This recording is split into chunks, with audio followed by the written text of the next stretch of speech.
Halo guys, jumpa lagi dengan saya Sam gue. Hari ini kita akan bahas mengenai saham Bank Super, kodenya SUPA. Kenapa saya bahas Bank Super ini? Karena ini seperti mengingatkan lagi tentang bagaimana dulu eh, GoTo IPO, kemudian buka IPO itu adalah saham-saham teknologi, kemudian BBHI atau Bank Alo, kemudian ada Bank Jago, Arto gitu ya. Dan pada akhirnya saham-saham berbasis teknologi tersebut sempat mengguncang di awal-awal IPO dan kemudian turun drastis, dan kita akan pelajari kenapa hal ini terjadi. Dan saran saya sih, jangan masuk ke saham ini kecuali kalian memang benar-benar memiliki perangkat yang kuat untuk uh, menganalisa secara teknikalnya secara instan gitu. Kalau enggak, sangat berbahaya sekali. Dan kita akan ulik kenapa saham ini sangat berbahaya sekali.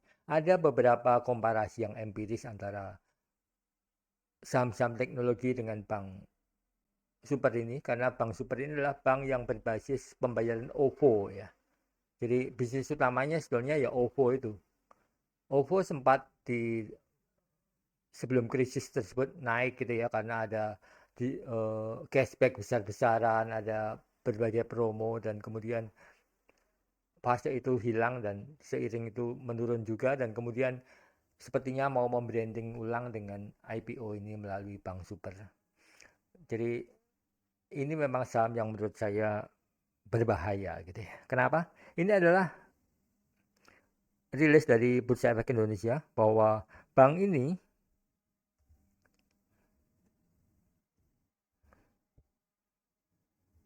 akan IPO sebesar 4,4 miliar lembar saham ya, di harga nominal 100. Ini berarti awalnya di 100, kemudian tapi harga perolehannya 635. Dan hasil dari IPO ini menghasilkan dana 2,798 triliun, sekitar 2,8 triliun ya.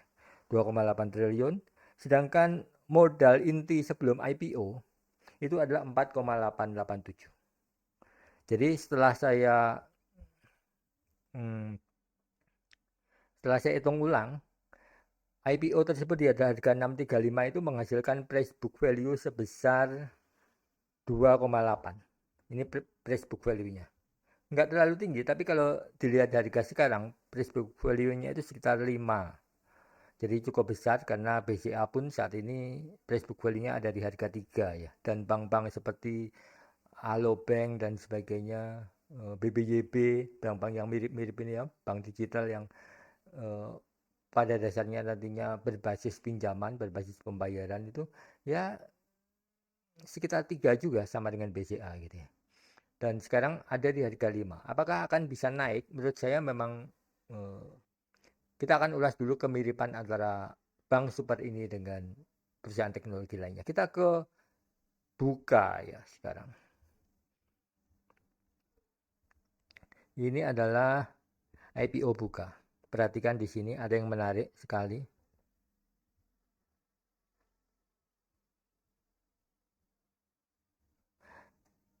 Buka waktu IPO itu jumlah IPO-nya 25%. Kalau Super tadi, Bank Super tadi 13% ya. Ini 15%. Dan perhatikan saat ini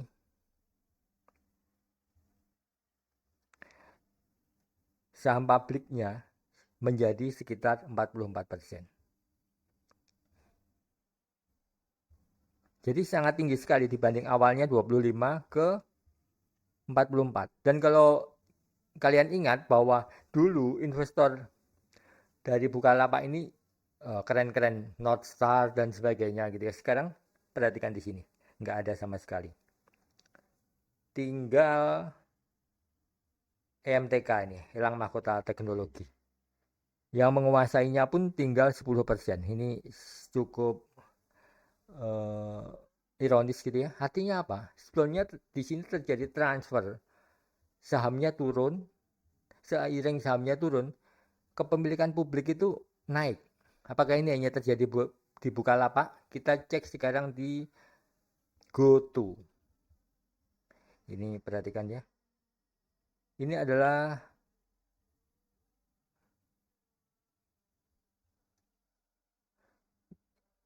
data IPO GoTo ya. Perhatikan di sini. GoTo itu waktu IPO pertama, publik hanya mendapatkan 3,43%. Sama, ini dulu juga investornya ada Google dan sebagainya gitu ya. Sekarang perhatikan investornya.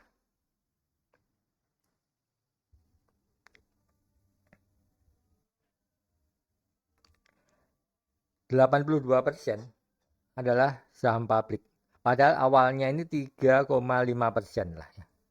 Menjadi 82%. Artinya apa? Bisa dibilang ya kasarnya itu publik dibohongin sampai 82%. Dengan apa? Perlu kalian ketahui bahwa di Mei 2023 GoTo ini melakukan rekisu juga, dan kalian tahu yang masuk itu sebagian besar saham publik. Jadi disinilah terjadi misinformasi ya antara publik dan realitanya gitu. Kenapa? Karena emang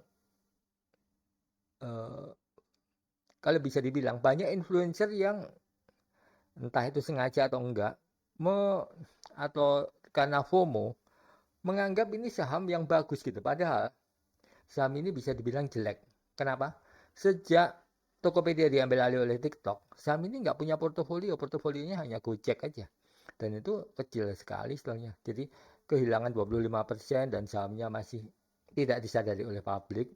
Dan itu sebabnya lihat di sini pemegang sahamnya yang dominan tuh hanya Taobao Cina. Itu pun cuma 8%. Jadi bisa dibilang inilah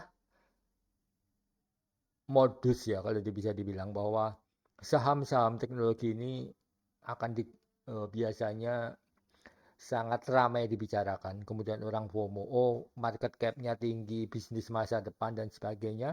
Dan ketika publik terbuai membeli masuk, tidak memperhatikan komposisi pemegang saham existingnya. Jadi ketika dari 3% ke 82% ini tidak serta-merta seperti itu ya. Ketika Green Shoe ini GoTo dulu ada mekanisme Green Shoe, beberapa modal Ventura itu melepas melakukan profit taking.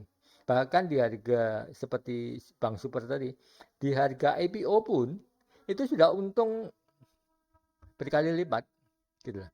Karena kenapa? Ya, nilai bukunya lebih rendah daripada nilai IPO-nya gitu. Dan jauh gitu loh maksudnya. Jadi itu sebabnya bahwa saham-saham seperti ini menurut saya jangan dibeli. Ini bukan ajakannya, tapi ini saran saja. Kenapa? Karena mengingat saham-saham seperti ini dan sekarang harganya sudah tinggi, harganya price book value-nya di 5. Bisa naik enggak? Kemungkinan besar kecil. Tapi kalau sekali-kali naik menimbulkan FOMO, bikin berita gitu itu hampir pasti ada gitu. Jadi kalaupun mau ngikutin gelombangnya maksimal itu 2 hari sudah ada keputusan di untung nggak untung harus di sell gitu, harus di close gitu kalau mau nyoba.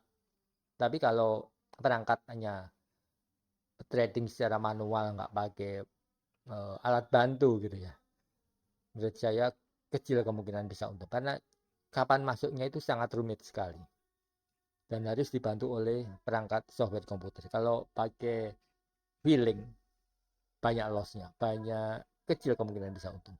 Jadi seperti itu analisa saya terhadap Bank Super.